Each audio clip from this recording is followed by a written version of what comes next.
এক দেশ এক ভোট মানে কি? তোমাকে একটা পার্টিকুলার টাইমে করতে হবে, সার্টেন টাইমে। কোন টাইমে করবে সেটা ভারতবর্ষ। আমি কেন বলছি ভারতবর্ষ বহুত্ববাদের দেশ, শুধু তাই না, জিওগ্রাফিক্যালিও ভারতবর্ষের মধ্যে যে বহুত্ববাদ রয়েছে, আজকে জম্মু কাশ্মীর বা হিমাচল প্রদেশ বা সিকিম বা অরুণাচল প্রদেশের টেম্পারেচার আর তামিলনাড়ু আর মহারাষ্ট্রের টেম্পারেচার এক হতে পারে না। আপনি কখন ভোট করবেন? সবচেয়ে ভালো পশ্চিমবঙ্গের সময় গরমে, ভয়ঙ্কর গরমে ভোট দিতে হয়, মানুষ প্রায় মানে ভোট দিতে গিয়ে ভোটের লাইনে মানুষের মৃত্যু হয়। ভয়াবহ গরম যখন মে জুন মাসে ভোট হয়। আবার একইভাবে দেখা যাচ্ছে যদি আপনি শীতকালে ভোট করেন বা অক্টোবর নভেম্বরের দিকে আপনি ভোট করেন, তাহলে আপনার এই যে প্রচন্ড গরমের রাজ্যগুলো সেখানে মানুষের সুবিধা হবে। আবার যদি আপনি দেখা যায় যে সেপ্টেম্বরের পরে ভোট করেন, তাহলে আপনি দেখা যাবে যে ভারতবর্ষে এমন অসংখ্য প্রদেশ রয়েছে যেখানে আপনি ভোটই করতে পারবেন না। অর্থাৎ জম্মু কাশ্মীর থেকে শুরু করে আজকে লাদাখের মতো ইউনিয়ন টেরিটরি থেকে শুরু করে আপনি হিমাচল প্রদেশ, উত্তরাখণ্ড বলুন, সিকিম বলুন, অরুণাচল বলুন, সেভেন সিস্টার স্টেট বলুন, সমস্ত জায়গায় আপনি তো সেপ্টেম্বর থেকে মার্চ মাস অব্দি ভোটই করাতে পারবেন না, কারণ অধিকাংশ জায়গায় রাস্তা বন্ধ থাকে, বরফ রাস্তা বন্ধ থাকে।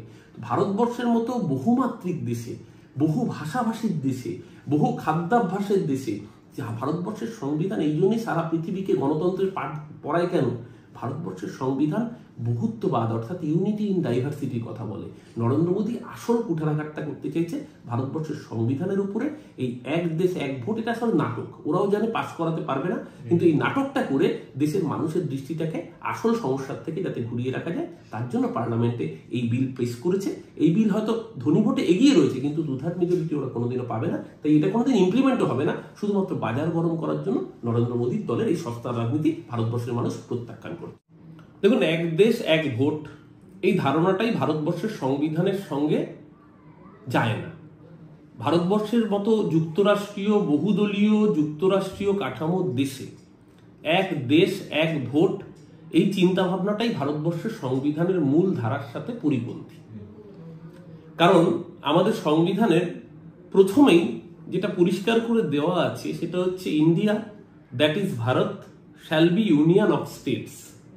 অর্থাৎ এই যে ভারতবর্ষের যে বহুত্ববাদ এবং যুক্তরাষ্ট্রীয় ধারণা, এক দেশ এক ভোট, সেই ধারণার মূলে কুঠারাঘাত। এই এক দেশ এক ভোটের কনসেপ্টটা হচ্ছে বিজেপি বা আরএসএস এর যে এজেন্ডা, অর্থাৎ হিন্দি হিন্দু হিন্দুস্তানের এজেন্ডা। দেশ একটাই, সেখানে ভাষা একটাই থাকবে, সেখানে ধর্ম একটাই থাকবে, এমনকি আগামী দিনে সেখানে রাজনৈতিক দলও একটাই থাকবে। অর্থাৎ সমস্ত কিছু একটা কেন্দ্রীভূত ক্ষমতার আধারে পরিণত হবে। এটা বিজেপি আরএসএস এর দীর্ঘদিনের গোপন এজেন্ডা। তো খুব স্বাভাবিকভাবেই এক দেশ এক ভোট সেই এজেন্ডাকেই স্যাটিসফাই করার জন্য একটা প্রয়াস। এখন আপনার মনে থাকবে যে এইটা করতে গেলে আসলে কিন্তু আগে আপনাকে সংবিধান সংশোধন করতে হবে, এবং তার জন্য প্রয়োজন পার্লামেন্টে আপনার 2 হাউসেই 2/3 মেজরিটি। লোকসভায় 543 জন সাংসদ আছে। 543 জন সাংসদের মধ্যে 2/3 মানে প্রায় 200, আপনার কম বেশি 300-র কাছাকাছি, আপনার 300-র ওপরে 361। 543-এর 2/3 মানে প্রায় 361 জন সাংসদের সমর্থন লাগবে লোকসভার বুকে। এই মুহূর্তে এনডিএর আছে কজন? সব মিলিয়ে বিজেপির আছে 240, এবং যে দুটো ক্রাচে ভর দিয়ে হাঁটছে তাদের সমর্থন জোগাড় করলো বিজেপি 290-93-এর বেশি গিয়ে পৌঁছচ্ছে না, লাগবে 361। যার জন্য স্লোগান দিয়েছিল আপকি বার 400 পার, যাতে ওরা সংবিধানটাকে বদলাতে পারে। দেশের মানুষ সেই বিপদটাকে অনুধাবন করতে পেরেছিলেন বলেই ভারতবর্ষের মানুষ ওদেরকে 240-এ আটকে দিয়েছে। আর শুধু লোকসভাতে পাস করালেই তো হবে না, রাজ্যসভাতেও পাস করাতে হবে। রাজ্যসভা 243টা আসনের মধ্যে 2/3 মেজরিটি যদি আপনি কাউন্ট করেন, তাহলে 162 জন রাজ্যসভার সাংসদের সমর্থন লাগবে। এনডিএর হাতে 120-22 জনের বেশি নেই। এনডিএ মানে তার সাথে জগন রেড্ডি রয়েছে, তার সাথে চন্দ্রবাবু নাইডু রয়েছে, তার সাথে নীতিশ কুমার রয়েছে। এই 2 ক্রাঁচ তাদের সমর্থন নিয়ে 120-22-এর বেশি রাজ্যসভায় এনডিএ পৌঁছচ্ছে না। তাহলে বাড়তি ভোট আসবে কোত্থেকে? তেলেঙ্গানায় বিআরএস বা ওয়াইএসআর কংগ্রেস বা বিজু জনতা দল, এদের ভোটগুলোকে যোগ করতে হবে। সাম্প্রতিক ভারতের রাজনৈতিক যা পরিস্থিতি, উড়িষ্যার নির্বাচনের পর বিজেপি পরিষ্কার জানিয়ে দিয়েছে বিজেপির সাথে কোনোভাবে থাকবে না। এমনকি এনডিএর মধ্যে থাকা দল বা এনডিএ থেকে বাইরে, ইউপিএ থেকেও বাইরে বা ইন্ডিয়া থেকেও বাইরে, সেই দলগুলো জানিয়েছে তারা আগামী দিন ইন্ডিয়া জোটের নেতৃত্বে মমতা ব্যানার্জিকে দেখতে চান। খুব স্বাভাবিকভাবে সেই দলও বিজেপিকে এই প্রশ্নে ভোট দেবে কিনা সেটা নিয়ে একটা বড় প্রশ্ন থাকছে। তার প্রতিফলন দেখা গেছে আজকে যখন আপনি আসছেন, তখন পার্লামেন্টে এটা নিয়ে ভোটাভুটি হয়েছে। 369 জন সাংসদ আজকে উপস্থিত ছিলেন, তার মধ্যে 220 জন এনডিএর পক্ষে ভোট দিয়েছেন, 149 জন ইন্ডিয়া মানে এর বিপক্ষে ভোট দিয়েছে। অর্থাৎ আজকে যে ভোটাভুটি হয়েছে সেখানেও কিন্তু বিজেপি 2/3 মেজরিটি পায়নি। তাহলে বিজেপি কেন জানে যে সংখ্যাগরিষ্ঠতা 2/3 মেজরিটি পাবে না, তারপরেও কেন টেকনিক্যালি না পাওয়া সত্ত্বেও তারা কেন এই এক দেশ এক ভোট এই কনসেপ্টটাকে সামনে রেখে এগোতে চাইছে? এটার পিছনে একটা রাজনৈতিক উদ্দেশ্য রয়েছে। এই রাজনৈতিক উদ্দেশ্যটা আপনি যদি বুঝতে না পারেন তাহলে মূল এই যে বিজেপির এক দেশ এক ভোটের যে রাজনীতিটা, এই রাজনীতির খেলাটা আমাদের সাধারণ মানুষের কাছে পরিষ্কার হবে না। বিজেপি এই বিলটাকে পাস করাতে পারবে না জেনে ওরা চাইছে একটা লোকসভায় প্রথমে পেশ করতে, তারপরে এই বিলটা রাজ্যসভায় পেশ হবে এবং তারপরে জেপিসি বা জয়েন্ট পার্লামেন্টারি কমিটির কাছে এই বিলটা পাঠিয়ে দিয়ে বিলটা ঠান্ডা করে যাবে না, বিলটাকে সামনে রেখে একটা জনমত তৈরি করার একটা প্রয়াস বিজেপি করবে। ইতিমধ্যে এই বিলের বিরোধিতা করেছেন মমতা বন্দ্যোপাধ্যায়, এই বিলের বিরোধিতা করেছে তামিলনাড়ু স্ট্যালিন, অরবিন্দ কেজরিওয়ালের দল বিরোধিতা করেছেন, লালু প্রসাদ যাদবের দল বিরোধিতা করেছে, শরদ পাওয়ার থেকে অখিলেশ যাদব কেউ এই বিলের পক্ষে নয়। কারণ এই বিল আনার অর্থ আরো বেশি করে রাজ্যগুলোর যে স্বায়ত্তশাসনের অধিকার, রাজ্যগুলোর অধিকারকে খর্ব করা। বিজেপি আসলে ভারতবর্ষের যে বহুত্ববাদে বিশ্বাস করে না। এই বিল পাস হয়ে গেলে, এই বিল যদি আগামী দিন 2/3 মেজরিটি নিয়ে কোনোদিন সংসদে গৃহীত হয়ে যায়, তাহলে ভারতবর্ষের মানুষের কাছে সবচেয়ে বড় সমস্যা যেটা আসবে সেটা হচ্ছে সংবিধানকে অ্যামেন্ডমেন্ট করা।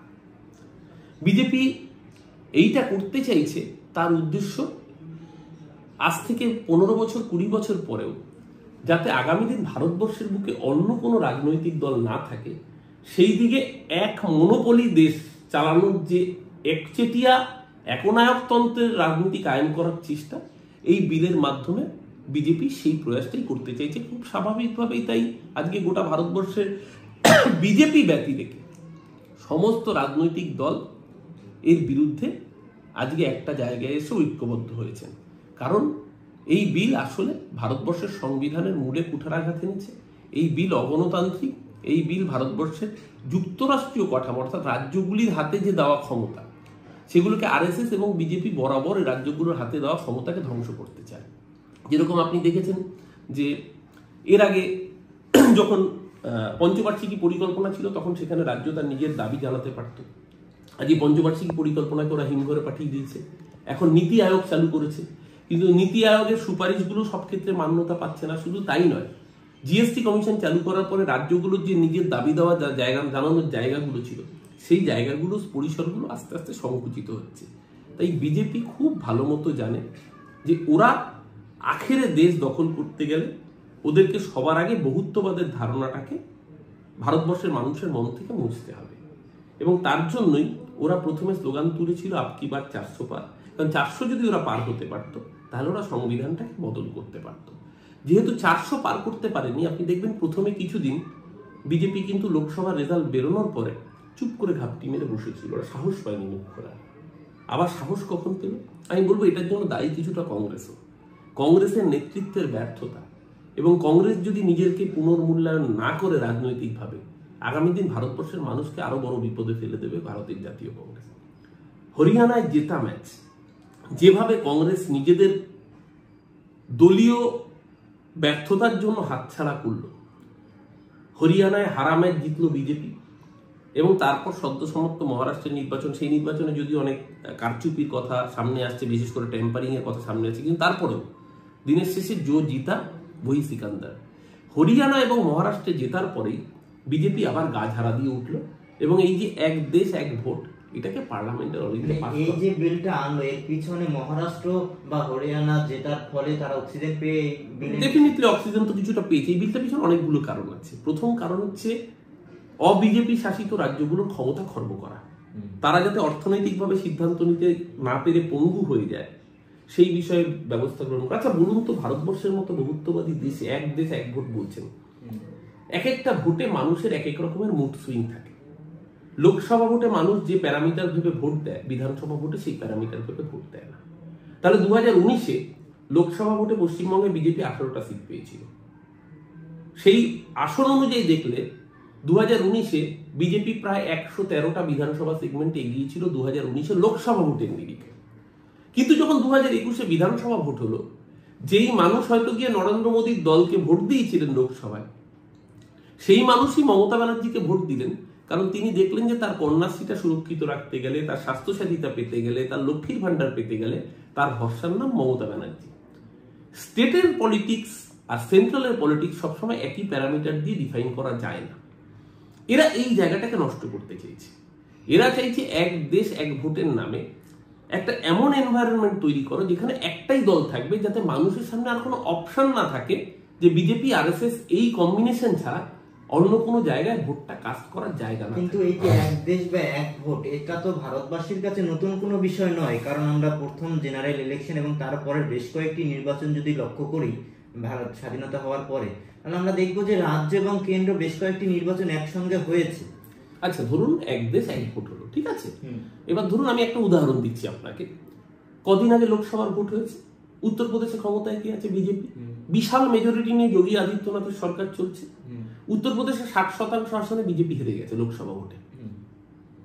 সেখানে জিতেছে অখিলেশ যাদবের দল এবং কংগ্রেস। অখিলেশ যাদব একাই 37টা আসন পেয়েছে 80টার মধ্যে, প্রায় অর্ধেক একাই অখিলেশ যাদব পেয়েছে। এই যে মহারাষ্ট্রে বিজেপি কদিন আগে বিধানসভায় হই হই করে জিতলো এনডিএ জোট হিসেবে, প্রায় 70% বেশি আসন এনডিএ জোট জিতেছে মহারাষ্ট্রের বুকে। আর মহারাষ্ট্রে 48টা লোকসভা আসন আছে। এই 48টা লোকসভা আসনের মধ্যে মহারাষ্ট্রে 30টার বেশি আসন পেয়েছে ইন্ডিয়া জোট, মানে উদ্ধব ঠাকরে শিবসেনা, শরদ পাওয়ারের এনসিপি এবং কংগ্রেস জোট মিলিতভাবে। তার মানে লোকসভা আর বিধানসভায় মানুষ প্যারামিটার আলাদা হয়ে ভোট দিচ্ছে, এটা প্রমাণিত। আবার ধরুন আপনি লোকসভা বিধানসভা ভোট একসাথে করলেন। লোকসভা ভোটে ধরুন কথার কথা তর্কের খাতিরে ধরে নিচ্ছি যে লোকসভা ভোটে বিজেপি হয়তো মেজরিটি পেল, বিধানসভা ভোটে ধরুন পশ্চিমবঙ্গের কথা, লোকসভা ভোট বিধানসভা ভোট আপনি একসাথে করলেন, বা মহারাষ্ট্রের বুকে, মহারাষ্ট্রে 48টা আসন আছে, আপনি লোকসভা বিধানসভা একসাথে করলেন। লোকসভা ভোটে দেখা গেল যে এবার যে ফল হয়েছে তার উল্টো হলো, মানে 48টার মধ্যে 30টাই পেল ধরুন বিজেপি লোকসভায় মহারাষ্ট্রের বুকে। তাহলে বিজেপি ওখান থেকে লোকসভায় মেজরিটি পেল। আর বিধানসভায় ফলটা উল্টে গেল, বিধানসভায় দেখা গেল কংগ্রেস এবং শিবসেনার জোট তারা সরকার করার জায়গায় চলে আসবে। অথবা ধরুন ত্রিশঙ্কু হলো, ধরুন উত্তরপ্রদেশ একটা রাজ্য, সেখানে লোকসভার ভোটে একটা দল মেজরিটি পেল, বিজেপি পেল বা কংগ্রেস পেল বা ইন্ডিয়া পেল বা এনডিএ পেল, তারা মেজরিটি পেয়ে বেরিয়ে গেল। এবার বিধানসভার যখন ভোট হলো সেখানে সরকার হ্যাং হয়ে গেল। আপনি এক দেশ এক ভোট করতে চাইছেন কেন? বলছেন আপনি খরচ কমাবেন। এবার ধরুন বিধানসভা ত্রিশঙ্কু হলো, কোনো দল বিধানসভা চালাতে পারলো না, রাষ্ট্রপতি শাসন জারি করতে হলো, তার মানে আপনাকে আবার 3 মাস 6 মাসের মধ্যে ভোট করতে হবে। তাহলে আপনি যে কারণে এক দেশ এক ভোটের কথা বলছেন, যে খরচ কমানো, মানুষের সমস্যা দূর করা, আসলে তো সেটা হচ্ছে না। কারণ মানুষ লোকসভায় একরকম চিন্তা করে ভোট দেয়, বিধানসভায় আরেক রকম চিন্তা করে ভোট দেয়। তার মানে আপনি আসলে মানুষের যে প্রকৃত সমস্যা, সেই সমস্যার থেকে বাইরে গিয়েও আপনি আপনার নিজের পলিটিক্যাল এজেন্ডা স্যাটিসফাই করার জন্য আপনি ভোটিংটা করাতে চাইছেন। এবং এই ধারণাটা আসলে ভারতের বহুত্ববাদের ধারণার সাথে স্ববিরোধকারী একটা ধারণা, যেই ধারণা ভারতবর্ষের যুক্তরাষ্ট্রীয় কাঠামোকে আঘাত আনে। এই যে প্রথমেই বললাম, ভারতবর্ষের সংবিধানের প্রথম line, India that is Bharat shall be union of states. এই যে ইউনিয়ন অফ স্টেটস, এই যে রাজ্যগুলোর আলাদা স্বায়ত্ত শাসনের জায়গা, রাজ্যগুলোর আলাদা সিদ্ধান্ত নেওয়ার অধিকার, আপনি তো রাজ্যের মানুষের উপর চাপিয়ে দিচ্ছেন। লোকসভায় মানুষ এক চিন্তা করে ভোট দেবে, বিধানসভায় মানুষ আরেক চিন্তা করে ভোট দেবে, এটা স্বাভাবিক। বিধানসভায় মানুষ রাজ্যের ডেভেলপমেন্টের নিরিখে ভোট দেবেন, লোকসভায় মানুষ দেশের সরকারের কাছে কি পেয়েছে সেটার নিরিখে ভোট দেবে। এই যে আসলে কায়দা করে চাপিয়ে দেওয়ার রাজনীতি, এটা আরএসএস, বিজেপি এবং তাদের যে ব্রাহ্মণ্যবাদী মনুবাদী রাজনীতি, সেই ঘরানার ফসল, যারা আসলে চায় হিন্দি হিন্দু হিন্দুস্তান, এক দেশ এক ভাষা এক নিশান এক সংবিধান এক ধর্ম, সমস্ত কিছুকে একটা ইউনিফাইড মোড়কে। কিন্তু ভারতবর্ষের আসল রাজনীতির আখর হলো ইউনিটি ইন ডাইভার্সিটি। এই ক্ষেত্রে খরচ বেড়ে যাওয়ার একটা সম্ভাবনা থাকবে, কারণ আজকে যদি কোনো বিধানসভা ত্রিশঙ্কু হয়, তার মানে আপনি সেখানে একবার ভোট করলেন, খরচ করলেন, আপনাকে তো বিধানসভা ভোট করতে খরচটা করতে হলো। বিধানসভায় ত্রিশঙ্কু হলো বা কোনো দল মেজরিটি পেল না, তখন আপনাকে সেখানে রাষ্ট্রপতি শাসন জারি করতে হবে এবং তারপর আবার ভোট করাতে হবে। মানে আপনাকে যেখানে দেখা যাচ্ছে যে যদি ভোট আলাদা হয় তাহলে যেখানে মানুষের স্পষ্ট রায় পাওয়া যায়, হ্যাঁ নিশ্চয়ই আলাদা ভোট হলেও কি ত্রিশঙ্কু হতে পারে না, হতে পারে, কিন্তু আলাদা ভোট হলে পরে মানুষ একটা নির্দিষ্ট ধারণা নিয়ে ভোট দেবে। বিধানসভার প্রেক্ষিত আলাদা হয়, লোকসভার প্রেক্ষিত আলাদা হয়, পঞ্চায়েত এবং পুরসভার প্রেক্ষিত কিন্তু আলাদা হয়। এবং এখানে ওই যে এক দেশ এক ভোট, এই রামনাথ কোবিন্দের নেতৃত্বাধীন যে কমিটি রয়েছে সেই কমিটি কিন্তু 3টে প্রপোজাল দিয়েছিল।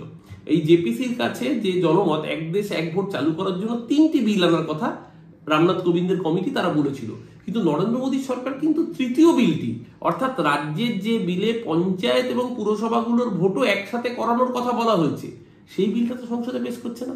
আপনার কি পুরসভা ভোট করতে পয়সা খরচ হয় না? পঞ্চায়েতের ভোট তৈরি করতে পয়সা খরচ হয় না? কেন পরবর্তীতে? যদি আপনার পয়সা খরচ বাঁচানোই উদ্দেশ্য হয় তাহলে কেন পুরসভার পঞ্চায়েতের ভোটটা একসাথে করাচ্ছেন না? কেন তাহলে রামনাথ কোবিন্দের প্রস্তাবিত তৃতীয় বিলটা সংসদে পেশ করলেন না? রামনাথ কোবিন্দ কমিটি তো 3টে বিল সাজেস্ট করেছিল, তাহলে কেন তৃতীয় বিলটাকে হাতের আস্তিনের শেষ তার লুকিয়ে রাখলেন? আসলে ওরা জানে যেটা পার্লামেন্ট ওদের হাতে সংখ্যাগরিষ্ঠতা নেই, ওরা পাশ করাতে পারবে না। পাশ করাতে পারবে না জেনে এইটাকে রেখেছে বাজারের সামনে, একদিকে জনমত গঠন করে বিজেপি নিজের পক্ষে হাওয়া তোলার চেষ্টা করবে, দ্বিতীয়ত এখন এই মুহূর্তে সরকার কোণঠাসা আদানি ইস্যুতে। যেভাবে একের পর এক দুর্নীতি সামনে আসছে, আদানির বিরুদ্ধে আমেরিকার আদালত পর্যন্ত গ্রেপ্তারি পরোয়ানা জারি করেছে, ওকে আদানিকে বাঁচাতে হবে। তার সাথে সাথে দেশের মানুষের সামনে ভয়ঙ্কর সমস্যা হচ্ছে বেকারত্ব।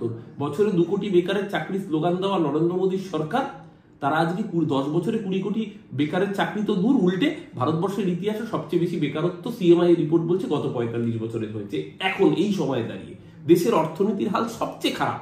হাঙ্গার ইন্ডেক্সে ভারতবর্ষ পাকিস্তানের নিচে নেমে যাচ্ছে। সেই জায়গায় দেশের মানুষের যে বেসিক সমস্যার জায়গাগুলো, বেসিক নিডের জায়গাগুলো, সেইগুলোর দিকে দৃষ্টি না দিয়ে যাতে মানুষ এই সব নিয়ে ভুলে থাকে, যাতে এই যে বাংলাদেশ প্রসঙ্গে তো বিদেশ নীতির ব্যর্থতা রয়েছে। এই যে শেখ হাসিনার ঘটনা বিদেশ মন্ত্রক কেন আগে থেকে অনুধাবন করতে পারেনি? কেন সেখানে বাংলাদেশের বিষয়ে ভারতবর্ষ, এই যে শুভেন্দু অধিকারী এখানে এত বড় বড় ডায়লগ মারছে, তো এটা তো কেন্দ্রীয় সরকারের দেখার কথা ছিল। মমতা ব্যানার্জি বরঞ্চ রাষ্ট্রনায়কের মতো পরিষ্কার করে বলেছেন যে এই বিষয়ে আমরা কেন্দ্রীয় সরকার, যখন আমাদের মধ্যে রাজনৈতিক লড়াই থাকতে পারে, কিন্তু যখন দেশ আন্তঃরাষ্ট্রীয় বিষয়ের প্রশ্ন, তখন আমরা কেন্দ্রীয় সরকার বিদেশ মন্ত্রকের পাশে আছি। কিন্তু বিদেশ মন্ত্রকের পক্ষ থেকে যদি আরো প্রোঅ্যাক্টিভ মেজার নেওয়া হতো তাহলে তো এই ঘটনাগুলো আরো মার্জিনাল জায়গায় ডাউন